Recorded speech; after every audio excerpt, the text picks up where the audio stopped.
காவ்யா. எனக்கு இப்போது 23 வயது ஆகிறது. திருமணமாகி 3 வருடங்கள் ஓடிவிட்டன. ஒரு 2 வயது மகன் இருக்கிறான். என் கணவர் சூர்யா வெளிநாட்டில் வேலை செய்கிறார். அவர் 2 வருடத்திற்கு ஒருமுறைதான் ஊருக்கு வருவார். உண்மையைச் சொல்லப் போனால், அந்த விஷயத்தில் நான் ஒரு அடக்க முடியாத தவிப்போடு இருந்தேன். கணவர் அருகில் இல்லாத அந்த வெற்றிடம் என்னை எப்போதுமே வாட்டிக்கொண்டே இருக்கும். தினமும் இரவு நேரத்தில் என் தனிமையை உணரும்போது, என் மனது பித்து பிடித்தது போல மாறும். அந்த நேரங்களில் என்ன செய்வது என்று தெரியாமல், சமையலறையில் இருக்கும் காய்கறிகளை வைத்து என் உணர்ச்சிகளை சமாதானம் செய்ய முயற்சிப்பேன். ஆனால் அதுவும் ஒரு கட்டத்திற்கு மேல் எனக்கு திருப்தியே தரவில்லை. தெருவில் போகும் ஆண்களை பார்க்கும்போது கூட, யாராவது ஒருவன் என் ஆசையே தீர்க்க மாட்டானா என்று ஏங்கும் நிலைக்கு என் மனது தள்ளப்பட்டது. வெளியில் செல்லும்போதெல்லாம் ஆண்கள் என்னை பார்த்து ஜொல்லு விட வேண்டும் என்பதற்காகவே, என் இடையழகும் உடலமைப்பும் எடுப்பாக தெரியும்படி சேலைகளை உடுத்துவேன். அவர்கள் என்னை பார்த்து சைட் அடிப்பதைக் காணும்போது எனக்குள் ஒருவித போதை ஏறும். ஆனால் ஊருக்கு தெரிந்தால் அசிங்கமாகிவிடுமே என்ற பயத்தில் என் ஆசைகளை எனக்குள்ளேயே பூட்டி வைத்திருந்தேன். ஒருநாள் என் தோழி மூலமாக சில அந்தரங்க கதைகளை படிக்க ஆரம்பித்தேன். அப்படி படித்தபோதுதான் மாமனார் மருமகள் இடையிலான கதைகள் என் கவனத்தை ஈர்த்தன. அந்த கதைகளை வாசிக்க வாசிக்க எனக்கே தெரியாமல் என் உடல் சிலிர்க்க ஆரம்பித்தது. அதுவரை என் மாமனார் ரங்கநாதனை நான் அப்படி பார்த்ததே இல்லை. இங்கு என் மாமனாரை பற்றிச் சொல்லியே ஆகஸ்ட் வேண்டும். அவருக்கு இப்போது 55 வயது. ஆனால் உடம்பை இன்னும் ஒரு இளைஞனைப் போல கட்டுக்கோப்பாக மெயின்டெயின் செய்து வருகிறார். என் மாமியார் ஒரு விபத்தில் இறந்துவிட்டதால் அவரும் கடந்த சில ஆண்டுகளாக தனிமையில்தான் வாழ்ந்து வருகிறார். நானும் கணவன் இல்லாமல் தனியாக இருக்கிறேன். அவரும் மனைவி இல்லாமல் தனியாக இருக்கிறார். ஏன் நாம் இருவரும் ஒருவருக்கொருவர் துணையாக இருக்கக்கூடாது என்ற எண்ணம் அந்த கதைகளை படித்த பிறகு என் மனதில் ஆழமாக பதிந்துவிட்டது. அவரை எப்படியாவது என் வழிக்கு கொண்டு வந்து, என் தீராத ஆசையை தீர்த்து கொள்ள முடிவு செய்தேன். ஆனால் ஒரு கௌரவமான மனிதரை எப்படி அணுகுவது? கதைகளில் வருவது போல ஒவ்வொன்றாக முயற்சி செய்யத் தொடங்கினேன். முதல் படியாக, அவர் முன்னால் செல்லும் போதெல்லாம் என் சேலை தலைப்பை சற்று விலக்கி, என் இடையழகே தெரியும்படி நடப்பேன்.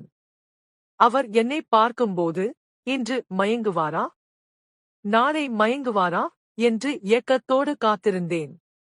ஆனால் நடந்தது வேறு. நாட்கள் நகர நகர என் திட்டங்களை இன்னும் தீவிரமாக்கினேன். கதைகளில் படித்தது போல, அவர் பார்வை என் மீது படும்படி பல தந்திரங்களைச் செய்ய ஆரம்பித்தேன். சாதாரணமாக வீட்டு வேலைகள் செய்யும்போது கூட, அவர் ஹாலில் அமர்ந்திருந்தால், நான் குனிந்து பெருக்கும் போதும் அல்லது துணி துவைக்கும் போதும் என் சேலை தளர்வாக இருப்பது போல பாவனை செய்வேன். எந்த ஒரு ஆணும் அந்த அழகைக் கண்டால் அப்படியே சொக்கிப் போய்விடுவான். ஆனால் ரங்கநாதன் மாமா, அவர் ஒரு பாறையைப் போல அசையாமல் இருந்தார். அவர் என்னை பார்த்தாலும் கண்டம் காணாதது போல தன் செய்தித்தாளையோ அல்லது டிவியையோ பார்த்துக் கொண்டு செல்வார். சில நேரங்களில் நான் வேண்டுமென்றே அவர் அருகில் சென்று, மாமா, காபி வேணுமா என்று கேட்கும்போது, என் மேனி வாசனையும் நெருக்கமும் அவருக்கு தெரியும்படி நிற்பேன். அப்போதும் அவர் மிக நிதானமாக, சரி காவ்யா, வச்சிட்டு போ என்று ஒற்றை வார்த்தையில் சொல்லிவிடுவார். அவருடைய இந்த நிதானம் எனக்குள் ஒரு பக்கம் ஆத்திரத்தையும், இன்னொரு பக்கம் இன்னும் பெரிய ஈர்ப்பையும் தந்தது. இந்த மனுஷன் இவ்வளவு கல்லாக இருக்கிறாரே, ஒருவேளை இவருக்கு உணர்ச்சிகளே இல்லையோ என்று கூட எனக்கு தோன்றியது. ஆனால் அவர் கண்டுகொள்ளாமல் இருந்ததுதான் என் ஆசையை இன்னும் தூண்டியது. எப்படியாவது அவரை என் வழிக்கு கொண்டு வர வேண்டும் என்ற வெறி எனக்குள் கூடிக்கொண்டே போனது. அடுத்த ஐடியாவாக, குளித்து முடித்துவிட்டு வரும்போது இன்னும் கவர்ச்சியாக இருக்க முடிவு செய்தேன். ஒரு நாள் அவர் ஹாலில் உட்கார்ந்து போனில் பேசிக் கொண்டிருந்தார். நான் குளித்துவிட்டு வெறும் டவலுடன் என் அறைக்கு ஓடுவது போல அவர் கண் முன்னால் சென்றேன். என் ஈரமான கூந்தலில் இருந்து தெரித்த நீர்த்துளிகள் அவர் மீது படும் அளவுக்கு நெருக்கமாகச் சென்றேன். நிச்சயமாக அவர் அதிர்ச்சியில் என்னை பார்ப்பார் என்று எதிர்பார்த்தேன். ஆனால் அவரோ ஒரு சின்ன சலனமும் இல்லாமல் போனில் பேசி முடித்துவிட்டு எழுந்து வெளியே சென்று விட்டார். கதையில் சொல்வது போல நிஜத்தில் நடக்காதோ என்ற சந்தேகம் எனக்குள் வரத் தொடங்கியது. ஆனாலும் நான் விடவில்லை. 6 மாதங்கள் ஓடிவிட்டன. என் கணவரிடமிருந்து வரும் போன் கால்கள் கூட எனக்கு பிடிக்கவில்லை. என் முழு கவனமும் இந்த 55 வயது மனிதரைச் சுற்றியே இருந்தது. ஒருநாள் மாமா வெளியே சென்றிருப்பதாக நினைத்து நான் குளியலறையில் நீண்ட நேரம் குளித்துக் கொண்டிருந்தேன். கதைகளில் வரும் காட்சிகளை நினைத்து எனக்குள்ளேயே இன்பம் கண்டபடி வெளியே வந்தேன். ஈரமான நெய்ட்டி என் உடலில் ஒட்டிக்கொண்டு என் உடலமைப்பை அப்படியே அப்பட்டமாக காட்டிக் கொண்டிருந்தது. திடீரென ஹாலில் சத்தம் கேட்டு திரும்பி பார்த்தேன். அங்கே மாமா அமர்ந்திருந்தார். நான் சற்றும் எதிர்பார்க்காத அந்த நொடி அவர் கண்கள் முதல் முறையாக என் மீது நிலைத்தன. தண்ணீர் சொட்டச் சொட்ட நின்ற என்னை அவர் இமைக்காமல் பார்த்தார். அந்த பார்வையில் ஒருவித தவிப்பும் அதிர்ச்சியும் கலந்திருந்தது. நான் என்ன செய்வது என்று தெரியாமல் என் அறைக்குள் ஓடினேன். கதவருகே நின்று எட்டிப் பார்த்தேன். அவர் நீண்ட பெருமூச்சு விட்டுவிட்டு கைகள் நடுங்கத் தன் வேலையைச் செய்ய ஆரம்பித்தார். முதல் முறையாக அவர் தடுமாறுவதைக் கண்டபோது இன்று இரவுதான் அந்தச் சமயம் என்று எனக்குள் ஒரு கணக்கு போட்டேன். அன்று இரவு முழுவதும் என் தூக்கம் கலைந்து போனது. ஹாலில் படுத்திருக்கும் மாமாவின் அந்த தடுமாற்றமான பார்வை என் நினைவுக்கு வந்து கொண்டே இருந்தது. இன்று எப்படியாவது ஒரு முடிவு கண்டுவிட வேண்டும் என்று நான் உறுதியாக இருந்தேன். எங்கள் வீட்டில் ஒரே ஒரு பெட்ரூம்தான். அதில் நானும் என் குழந்தையும் படுத்திருப்போம். மாமா எப்போதும் ஹாலில்தான் படுப்பார். நள்ளிரவு மணி 1 இருக்கும். நான் வேண்டுமென்றே பாத்ரூம் போவது போல ஹாலுக்கு வந்தேன். விளக்குகள் அனைத்தும் அணைக்கப்பட்டிருந்தன. ஜன்னல் வழியாக வந்த நிலவொளி மட்டும் லேசாக விழுந்து கொண்டிருந்தது. மாமா ஆழ்ந்த தூக்கத்தில் இருப்பார் என்று நினைத்தேன். ஆனால் அங்கே நான் கண்ட காட்சி என்னை உறைய வைத்தது. மாமா தூங்கவில்லை. அவர் தன் உணர்ச்சிகளை கட்டுப்படுத்த முடியாமல் தவித்துக் கொண்டிருந்தார். இதுவரை நான் பார்த்திராத ஒரு கோலத்தில் அவரை பார்த்தேன். என் கணவரை விடவும் அவர் ஒரு முழுமையான ஆண்மகனாக என் கண்ணுக்குத் தெரிந்தார். அவர் என்னை கவனிக்கவில்லை. நான் அந்த இருட்டில் சில நிமிடங்கள் அப்படியே சிலையாக நின்று அவரை பார்த்துக் கொண்டிருந்தேன். எனக்குள் இருந்த அந்த 23 வயது இளமை துடித்தது. இனிமேல் தாமதிக்கக் கூடாது என்று முடிவு செய்து மெல்ல அவர் அருகே சென்றேன். திடீரென அவர் திரும்பி பார்க்க அங்கே நான் நிற்பதைக் கண்டு அதிர்ச்சியில் உறைந்து போனார். சட்டென தன்னை சரி செய்து கொண்டு எழுந்து உட்கார்ந்தார். அவர் முகம் வேர்த்திருந்தது.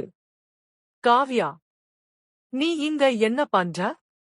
தூங்கலையா என்று குரல் நடுங்க கேட்டார். நான் பதில் சொல்லவில்லை. அவர் கண்களை நேருக்கு நேர் பார்த்தேன். அவர் பார்வையில் இப்போது பயமும் குற்ற உணர்ச்சியும் கலந்திருந்தது. மாமா, நானும் இத்தனை நாளா கவனிச்சுட்டுதான் இருக்கேன். உங்களுக்குள்ளேயும் ஆசை இருக்கு, எனக்கும் இருக்கு. நாம ஏன் இப்படி தவிக்கணும் என்று மிக நெருக்கமாகச் சென்று அமர்ந்தேன். அவர் பதறிப்போய் பின்னாலே நகர்ந்தார். இல்லம்மா, இது தப்பு. நீ என் மருமகள். சூர்யா என் பையன். அவனுக்கு துரோகம் பண்ண முடியாது. தயவு செஞ்சு உன் அறைக்குப் போயிடு என்று கைகளைக் கூப்பி என்னிடம் கெஞ்சினார். அவர் கெஞ்ச கெஞ்ச எனக்குள் இருந்த வெறி இன்னும் கூடியது. மருமகளா? இத்தனை நாளா நான் உங்களுக்கு காட்டியதெல்லாம் தெரியலையா மாமா? நீங்க என் காலில் விழுந்து மன்னிப்பு கேட்டாலும் சரி, இன்னைக்கு நான் உங்களை விடமாட்டேன் என்று சொல்லி அவர் கைகளை பலமாக பற்றினேன். அவர் என் பிடியில் இருந்து விடுபட முயன்றார். ஆனால் அவர் கைகள் நடுங்கிக் கொண்டிருந்தன. காவ்யா, ப்ளீஸ். சூர்யா கிட்ட இதை பத்தி சொல்லிடாதே. நான் தெரியாம பண்ணிட்டேன் என்று ஒரு குழந்தையைப் போல அவர் அழுதார். ஆனால் நான் விடவில்லை. அவர் சட்டையை பிடித்து இழுத்து, உங்க பையன்கிட்ட சொல்லாம இருக்கணும்னா நான் சொல்லதை கேளுங்க மாமா என்று மிரட்டினேன். பயமும் இன்பமும் கலந்த ஒரு விசித்திரமான சூழ்நிலை அந்த ஹாலில் நிலவியது. மாமாவின் அந்த பயந்த முகம் எனக்கு இன்னும் போதையே தந்தது. மாமா, இத்தனை வருஷமா உங்களை ஒரு பாறைன்னு நினைச்சேன். ஆனா உங்களுக்கும் மனசுக்குள்ள இவ்வளவு ஆசை இருக்குன்னு இப்பதான் தெரியுது. எனக்காக இல்லனாலும் உங்களுக்காகவாது இன்னைக்கு என்னோடு இருங்க என்று அவர் காதோரம் மெல்லச் சொன்னேன். அவர் கண்கள் கலங்கியிருந்தன. காவ்யா, இது பாவம்மா. சூர்யா உன்னை எவ்வளோ நம்புறான். நான் அவனுக்கு தகப்பன் மட்டும் இல்ல, ஒரு நண்பன் மாதிரியும் இருந்திருக்கேன். எனக்கு ஏன் இந்தச் சோதனையைத் தர்ற என்று தழுதழுத்த குரலில் கேட்டார். நான் அவர் பேச்சைக் கேட்பதாக இல்லை. அவர் மார்பில் தலை சாய்த்து, அவர் ஊர்ல இல்ல மாமா. அவர் வரதுக்கு இன்னும் ஒரு வருஷம் ஆகும். அதுவரைக்கும் நான் எப்படி தனியா இருப்பேன்? எனக்கும் உணர்ச்சிகள் இருக்கும்ல என்று சொல்லி அவர் கரங்களை என் இடுப்பில் வைத்தேன். என் மேனியின் ஸ்பரிசம் பட்டதும் அவரிடம் இருந்த அந்த தடுப்புச் சுவர் மெல்ல மெல்ல உடைய ஆரம்பித்தது. அவர் ஒரு நீண்ட பெருமூச்சு விட்டார். அவர் கண்கள் மூடிக்கொண்டன. ஒருபுறம் தர்மம் அவரை தடுத்தாலும் மறுபுறம் பல வருட தனிமையும் ஆண்மையும் அவரை உந்தித் தள்ளியது. நான் அவரை மெல்ல எழுப்பி என் அறைக்கு இழுத்துச் சென்றேன். அவர் ஒரு இயந்திரம் போல என் பின்னால் வந்தார். அறைக்குள் நுழைந்ததும் கதவைச் சாத்தினேன். நிலவொளி ஜன்னல் வழியாக உள்ளே வந்து விழுந்து அந்த அறையை ஒரு மர்மமான அழகோடு காட்டியது. மாமா இன்னும் தயக்கத்துடனேயே இருந்தார். காவ்யா, இது ஒரு தப்பான முடிவு. நாளைக்கு நாம ஒருத்தர் முகத்தை ஒருத்தர் பார்க்க முடியாது என்றார். நாளைக்கு சங்கடமா இருந்தா அது நாளைக்கு பார்த்துக்கலாம் மாமா. ஆனா இன்னைக்கு இந்த நிமிஷம் எனக்கு நீங்க வேணும் என்று சொல்லி அவரை படுக்கையில் தள்ளினேன். அவர் மீது நான் சாய முயன்றபோது திடீரென மாமா என்னை தடுத்து நிறுத்தினார். அவர் கண்கள் இப்போது சிவந்து இருந்தன. ஏதோ ஒரு பெரிய முடிவுக்கு வந்தவர் போல தெரிந்தார். இரு காவ்யா, நீ கேட்டதுக்காக நான் இங்க வரல. நீ என் பையன்கிட்ட சொல்லிடுவேன்னு பயந்துதான் வந்தேன். ஆனா என்னால இதைச் செய்ய முடியாது என்று சொல்லி சட்டென கட்டிலில் இருந்து எழுந்து நின்றார். நான் அதிர்ச்சியில் பார்த்தேன். என்ன மாமா சொல்றீங்க? இவ்வளவு தூரம் வந்தப்புறம் இப்படி பேசுறீங்களே என்று கோபமாக கேட்டேன். ஆமாம். நீ என்ன வேணா பண்ணிக்கோ. சூர்யா கிட்ட வேணா தப்பா சொல்லிக்கோ. ஆனா என் பையன் முன்னாடி நான் தலைகுனிஞ்சு நின்னாலும் நிப்பேன். அவருக்கு துரோகம் பண்ணிட்டு ஒரு கௌரவம் இல்லாத மனுஷனா என்னால வாழ முடியாது என்று உறுதியான குரலில் சொன்னார். அவர் பேச பேச என் ஆத்திரம் கூடியது. அப்போ நீங்க வரமாட்டீங்களா? நான் சூர்யா கிட்ட போன் போட்டு இப்பவே எல்லாத்தையும் சொல்லப் போறேன் என்று போனை எடுத்தேன். மாமா ஒரு நிமிடம் அமைதியாக என்னை பார்த்தார். அந்த பார்வையில் கோபம் இல்லை, ஒருவித பரிதாபம் இருந்தது. சொல்லிக்கோமா. ஆனா ஒன்னு மட்டும் தெரிஞ்சுக்கோ, நிஜமான அன்புக்கும் வெறும் ஆசைக்கும் நிறைய வித்தியாசம் இருக்கு என்று சொல்லிவிட்டு அறைக்கதவை திறந்து வெளியே சென்றார். நான் அப்படியே சிலையாக நின்றேன். என் திட்டம் தோல்வியடைந்ததை என்னால் ஜீரணிக்க முடியவில்லை. ஆனால் அடுத்த சில நிமிடங்களில் மீண்டும் கதவு தட்டும் சத்தம் கேட்டது. இம்முறை மாமா இல்லை. கதவின் பின்னால் ஒரு பெரிய அதிர்ச்சி எனக்காக காத்திருந்தது. அறைக்கதவு தட்டப்படும் சத்தம் கேட்டு என் இதயம் ஒரு நிமிடம் நின்று துடித்தது. மாமாதான் மீண்டும் வந்திருப்பாரோ என்று நினைத்து ஒருவித எதிர்பார்ப்போடு கதவை திறந்தேன். ஆனால் வாசலில் நின்ற உருவத்தை பார்த்ததும் என் கைகால்கள் அப்படியே செயலிழந்து போயின. அங்கே நின்றது என் கணவர் சூர்யா. சூர்யா, டி, நீ எப்படி இப்போ என்று வாய் குளறக் கேட்டேன். என் கண்கள் பயத்தில் அங்கும் இங்கும் அலைந்தன. தலைமுடி கலைந்து முகம் வேர்த்து நான் இருந்த கோலத்தை பார்த்தாலே யாருக்கும் சந்தேகம் வரும். சூர்யா என்னை பார்த்து புன்னகைத்தான். உனக்கு சர்ப்ரைஸ் கொடுக்கத்தான் சொல்லாம வந்தேன் காவ்யா. ஏன் இப்படி பதறுற? நான் வந்தது உனக்கு பிடிக்கலையா என்று கேட்டுக்கொண்டே அறைக்குள் நுழைந்தான். நான் என்ன சொல்வதென்று தெரியாமல் சிலையாக நின்றேன். சூர்யா வரும் வழியில் மாமாவை பார்த்திருப்பானா? மாமா நடந்ததைச் சொல்லியிருப்பாரா? என் மூளை 1008 கணக்குகளை போட்டது. சூர்யா தன் பேக்கை கீழே வைத்துவிட்டு, அப்பா எங்கே? ஹால்ல லைட் எரியுது, ஆனா அவரைக் காணோம் என்று கேட்டான். அவர் இப்பதான் பாத்ரூம் போனாருன்னு நினைக்கிறேன் என்று போய் சொன்னேன். சரியாக அந்த நேரம் மாமா ரங்கநாதன் உள்ளே வந்தார். அவர் முகம் மிகவும் அமைதியாக இருந்தது. அவர் கண்கள் என்னை ஒருமுறை பார்த்தன, ஆனால் அதில் எந்த கோபமும் இல்லை. சூர்யா ஓடிச் சென்று அவர் காலில் விழுந்து ஆசிர்வாதம் வாங்கினான். என்னப்பா, சொல்லாமலேயே வந்துட்டான்? நீங்க எப்படி இருக்கீங்க? காவ்யா உங்களை நல்லா பார்த்துக்கிறாளா என்று சூர்யா ஆசையாக கேட்டான். என் இதயம் தொண்டைக்குள் வந்து நின்றது.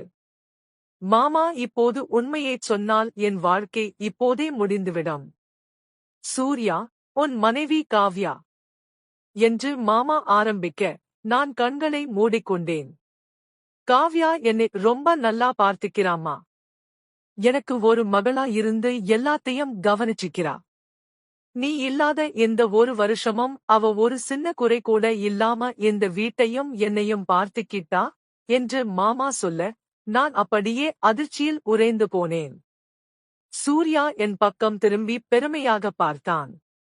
ஆனால் என்னால் அவன் முகத்தை பார்க்க முடியவில்லை. மாமா ஏன் போய் சொன்னார்?